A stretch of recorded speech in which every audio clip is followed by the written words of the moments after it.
Salut, j'espère que vous allez bien. Si vous êtes parent, voici des médicaments que vous devez absolument avoir à la maison. Premièrement, vous devez avoir du paracétamol, ok? Parce que si votre enfant fait de la fièvre au milieu de la nuit, vous n'allez pas attendre le matin sans rien faire. Vous lui donnez du paracétamol pour éviter que la fièvre monte, ce qui peut conduire à une convulsion. Donc, c'est mieux d'avoir de l'efferalgan sirop, par exemple. Ça a l'avantage d'avoir une pipette gratuite en termes de poids. Donc, si votre enfant a 10 kg, vous tirez jusqu'à 10, vous lui donnez et vous le suivez toute la nuit et le matin très tôt, vous vous rendez à l'hôpital.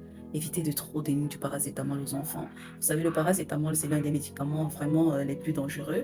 Les gens n'ont pas tendance à... Ça peut complètement bousiller le foie. D'accord? Donc, vous donnez en urgence et puis vous vous rendez à l'hôpital dès que possible, le plus tôt possible. Deuxièmement, vous devez toujours avoir la solution de réhydratation orale, communément appelée SRO. Si votre enfant fait de la diarrhée dans la nuit, d'accord? Écoutez, tous les médicaments que je cite là, ce sont des médicaments que vous utilisez en urgence avant de vous rendre à l'hôpital. Ce n'est pas que vous utilisez et puis vous restez à la maison. Donc, le SRO, vous donnez en urgence si l'enfant fait de la diarrhée. Si l'enfant fait de la diarrhée à 2 heures et que vous ne pouvez pas vous rendre à l'hôpital, vous diluez cette solution-là et puis vous lui donnez à boire à petite gorgée, vous surveillez jusqu'à l'aube et puis vous rendez à l'hôpital. Parce que ce qu'on craint le plus pendant les vomissements ou la diarrhée, c'est la déshydratation.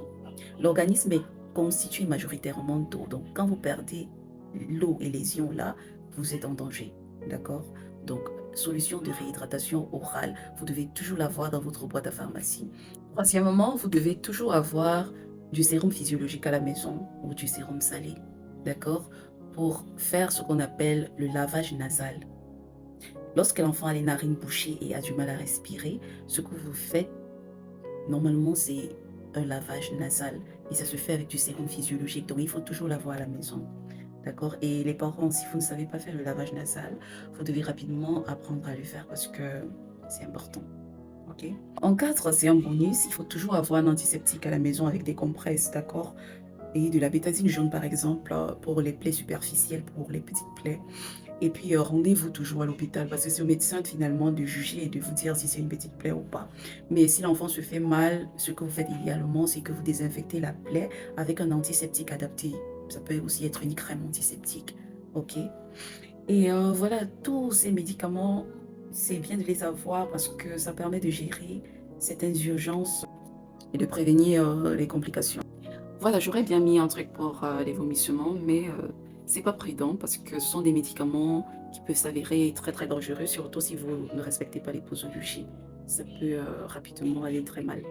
Donc, si votre enfant vomit, considérez ça comme une urgence et rendez-vous à l'hôpital, surtout si c'est un nourrisson. Allez-y à l'hôpital rapidement et il sera mieux pris en charge. Allez, portez-vous bien et ciao ciao.